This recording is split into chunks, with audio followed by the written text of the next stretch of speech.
जय हिंद दोस्तों, आपका हार्दिक स्वागत है आपके अपने YouTube चैनल COP24 में। तो आज हम चाइल्ड एजुकेशन अलाउंस से रिलेटेड जो नियम कानून है उसके बारे में टॉपिक वाइज जानेंगे और साथ ये भी जानेंगे जो उससे रिलेवेंट डॉक्यूमेंट हैं उसको कैसे भरना है, कैसे उसको भरा जाना है, उसके बारे में हम जानेंगे। आगे बढ़ने से पहले हमारे चैनल को लाइक एंड सब्सक्राइब ज़रूर कर लें। तो चलिए स्टार्ट करते हैं। चाइल्ड एजुकेशन अलाउंस के बारे में हम जानने वाले हैं। तो सबसे पहले जो टॉपिक वाइज है, सबसे पहले एक नंबर पे क्या दिया हुआ है, एलिजिबिलिटी कंडीशन दी हुई है कि सीए के लिए क्या एलिजिबिलिटी कंडीशन है। नंबर 2 पे दिया हुआ है कि जो सीए के लिए अमाउंट कितना दे किया जाएगा उसके बारे में हम जानेंगे। और नंबर 3 पे जानेंगे कि एज लिमिट क्या है, ठीक है, सीए के लिए एज लिमिट क्या है। नंबर 4 पे जानेंगे कि classes allowed and type of school, कितने क्लास तक अलाउ किया जा सकता है और किस टाइप का स्कूल होगा, ठीक है। और नंबर 5 पे दिया हुआ है supporting document for CA, document क्या रिक्वायर्ड होंगे सीए के लिए और हॉस्टल सब्सिडी के लिए क्या डॉक्यूमेंट रिक्वायर होंगे। और नंबर 7 पे दिया हुआ है अगर किसी इंडिविजुअल की डेथ हो जाती है तो उसके लिए सीए उसके एनओ के कैसे सीए अप्लाई कर सकते हैं। और नंबर 8 पे दिया हुआ है कि CA in case of retirement, discharge, dismissal and removal from service, तो इस केस में कैसे सीए मिलेगा और जनरल कंडीशन दी हुई है, ठीक है। और लास्ट में समरी दी हुई है, ठीक है। तो चलिए आगे बढ़ते हैं। तो सबसे पहले मैं इंट्रोड्यूस करवा दूं कि सीए जो है पेड किया गवर्नमेंट एम्प्लॉय को पेड किया जाता है, ठीक है। गवर्नमेंट एम्प्लॉय को पेड किया जाता है स्कूलिंग के लिए और हॉस्टल फैसिलिटी प्रोवाइड करवाने के लिए, ठीक है, हॉस्टल प्रोवाइड करवाने के लिए। और जो सीए है the amount provided under CA for differently able child is double हो जाएगा। कब क्या है, अगर वो उसका बच्चा जो है विकलांग है तो उस केस में क्या हो जाएगा, जो सीए है वो डबल हो जाएगा, ठीक है। तो चलिए, जो हमारा फर्स्ट टॉपिक है एलिजिबिलिटी कंडीशन का दिया हुआ है। एलिजिबिलिटी कंडीशन में क्या है कि जो सबसे बड़े जो सर्वाइविंग चाइल्ड होंगे, 2 बच्चे जो होंगे, उन पे ही क्या है सीए एलिजिबल होगा, ठीक है। पर एग्जम्पशन क्या है, इसका एग्जम्पशन देख लेते हैं कि क्या है कि रिम्बर्समेंट ऑफ 2 मतलब इसमें क्या है, एग्जम्पशन में क्या है, अगर मान लिया पहला बच्चा हो गया, ठीक है, फिर दूसरा बच्चा क्या है मल्टीपल हो गया, मतलब 2 बच्चे हो गए, तो ये क्या हो गया, एक बच्चा ये हो गया, एक बच्चा ये हो गया, एक बच्चा ये हो गया। मतलब इस केस में क्या होगा, जब दूसरा जो बच्चा होता है उसमें जो मल्टीपल बच्चे पैदा हो जाते हैं, दूसरे वाले केस में अगर मल्टीपल बच्चे पैदा हो जाते हैं तो उसमें क्या है, तीनों बच्चों को क्या है सीए अलाउ किया जाता है। नेक्स्ट पे चलते हैं। अब क्या है, हॉस्टल सब्सिडी अमाउंट कितना मिलेगा, ठीक है, एजुकेशन अमाउंट कितना मिलेगा हॉस्टल सब्सिडी का, जो हॉस्टल सब्सिडी है उसका अमाउंट कितना मिलेगा, जो एजुकेशन अमाउंट है वो कितना मिलेगा पर मंथ नॉर्मल केस में, ठीक है, नॉर्मल केस में 2250 रुपये मिलेगा, ठीक है। देयर विल बी है हाइक, 25% हाइक हो जाएगा सीए में, ठीक है। सीए का जो अमाउंट होगा उसमें ऑटोमेटिकली क्या है 25% वो बढ़ जाएगा अगर डीए 50% से वो चला जाता है तो, ठीक है। और हॉस्टल सब्सिडी केस में क्या है, ये क्या है 6750 पर मंथ मिलेगा, ठीक है। और डिसेबल्ड चाइल्ड में क्या हो जाएगा, ये 4500 पर मंथ हो जाएगा। मैंने पिछले स्लाइड में आपको बताया कि उसमें क्या है इसका डबल हो जाएगा, ठीक है। डिसेबल्ड जो चाइल्ड होता है उसमें क्या है, नॉर्मल जो सीए होता है उसमें क्या है उसका डबल हो जाएगा, तो 2250 का कितना हो जाएगा, डबल हो जाएगा, तो कितना हो जाएगा 4500 रुपये हो जाएगा, ठीक है। तो 4500 हो जाएगा। चलिए आगे बढ़ते हैं। अब हमारा जो टॉपिक 3 है एज लिमिट। एज लिमिट क्या है, age limit the upper age limit for दिव्यांग चिल्ड्रन हैज़ बीन सेट, कितना 22 साल किया गया है। इन case of other children the age limit will be कितनी 20 साल रहेगी, ठीक है। जो दिव्यांग चाइल्ड हैं उनके लिए 22 है और जो नॉर्मल बच्चे हैं उनके लिए 22 है। और इसके अलावा क्या है till the time of passing, या जो वो क्या है 12वीं पास कर चुका हो, ठीक है, विच एवर इज़ अर्लियर, जो मतलब या तो 20 साल हो गए हो उसकी या क्या है उसने +2 पास कर ली हो, ठीक है। There will be no minimum age का कोई क्राइटेरिया नहीं दिया हुआ है, ठीक है। और नंबर 4 में अब क्या आता है, क्लासेस अलाउड, कहाँ से कब कौन सी क्लास तक अलाउ किया जाता है कि नर्सरी से 12th तक ये अलाउ किया जाएगा। कोरस्पेंडिंग ऑफ डिस्टेंस लर्निंग के लिए भी दिया जाता है, ठीक है। School is not affiliated any board, मतलब कोई भी स्कूल ऐसा है जो किसी बोर्ड से एफिलेटेड नहीं है, मतलब प्रमाणित नहीं है, तो उस केस में क्या होगा, अगर बट रिकॉग्नाइज फ्रॉम गवर्नमेंट, अगर वो गवर्नमेंट से रिकॉग्नाइज है तो उसमें क्या है, वो एलिजिबल माना जाएगा वो स्कूल। ठीक है। अब नंबर 5 में क्या है, नंबर स्पोर्टिंग डॉक्यूमेंट, क्या क्या रिक्वायरमेंट होंगे। स्पोर्टिंग डॉक्यूमेंट एक तो क्या है, एक सर्टिफिकेट होगा। A certificate will be issue by the head of the institute, मतलब head of the school, mentioning that children study in school during period academic year. जिस साल में वो पढ़ा है उससे रिलेटेड क्या है, एक सर्टिफिकेट इशू किया जाएगा उस स्कूल के द्वारा। ठीक है, कि ये बच्चा हमारे यहाँ पे पढ़ रहा है, इस सेक्शन में पढ़ रहा है, इस क्लास में पढ़ रहा है। ठीक है, उसका एक सर्टिफिकेट जारी किया जाएगा। अगर मान लीजिए वो सर्टिफिकेट उसके पास in case of non availability of above certificate, वो सर्टिफिकेट नहीं है, तो उसमें क्या है, एक self attested copy of report card can be submit.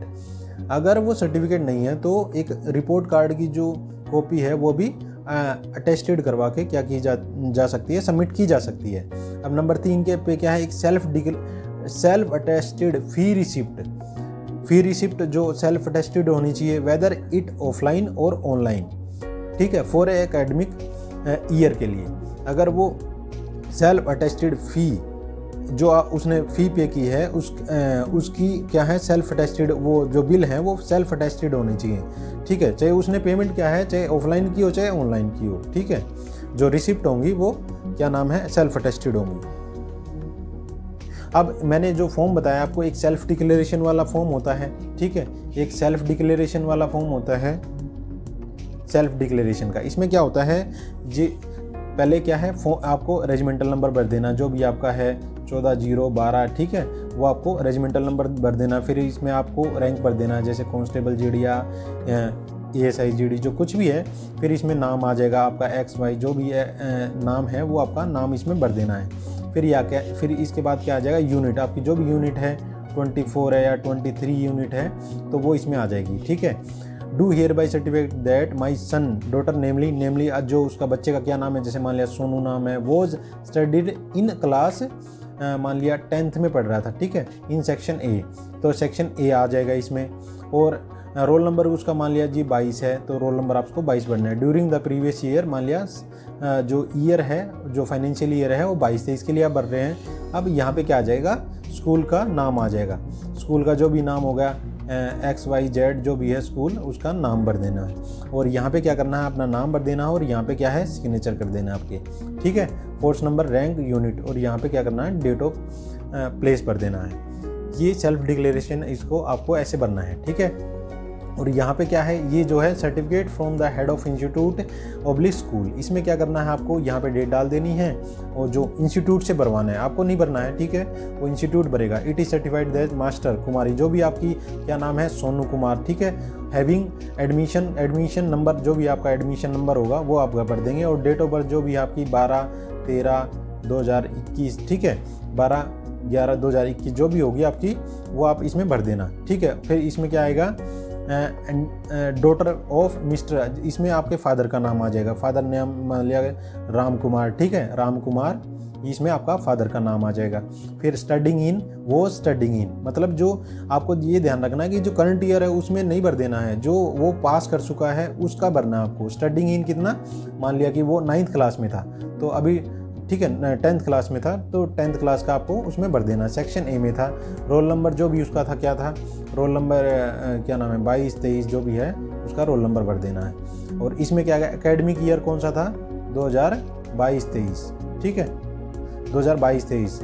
तो स्कूल कौन सा, XYZ जो भी स्कूल है नाम, इसमें फिर इंस्टीट्यूट नेमली, जो भी इंस्टीट्यूट होगा वो अपने आप भरेंगे। ठीक है, कोड होगा वो भी अपने आप भरेंगे। और यहाँ पे क्या है, सील और मोहर लग जाएगी। ठीक है, जो उसकी सील होगी और जो साइन होंगे वो इसमें लग जाएंगे।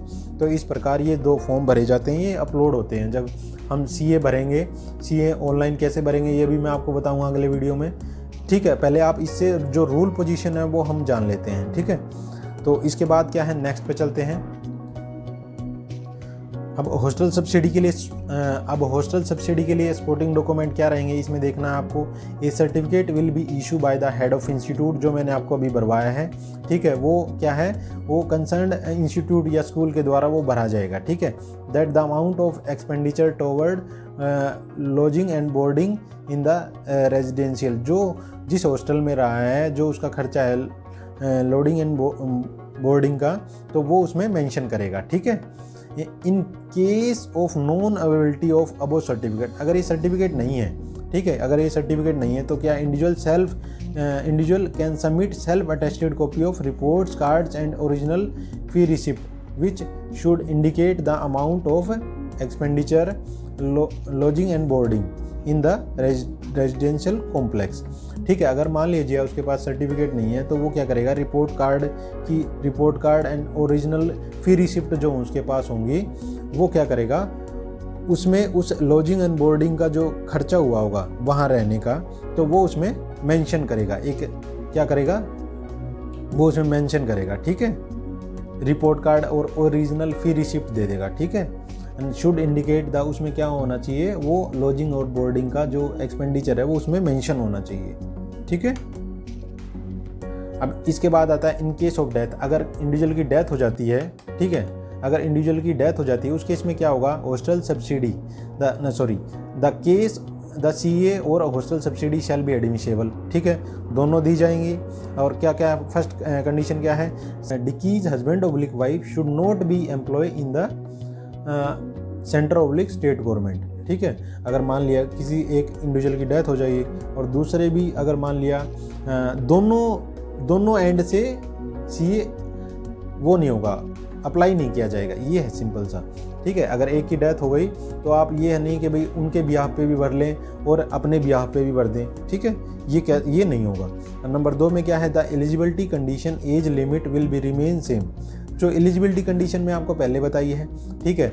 नॉर्मल बच्चों के लिए क्या नाम है, नॉर्मल बच्चों के लिए 20 साल है या वो 12th पास कर चुके हैं, ठीक है। और उनके लिए क्या ना, जो डिसेबल्ड हैं उनके लिए कितनी है, 22 साल दी गई है, ठीक है। मिनिमम एज का कोई क्राइटेरिया नहीं है, ठीक है। अब नेक्स्ट पे चलते हैं। अब नेक्स्ट में क्या है, अब इन case of retirement, discharge, dismissal, removal from service, अगर कोई डिस्चार्ज रिमूवल हो जाता है तो उस केस में क्या होता है कि CA oblique hostel subsidy shall be admissible till the end of academic year in which government employ ceases to B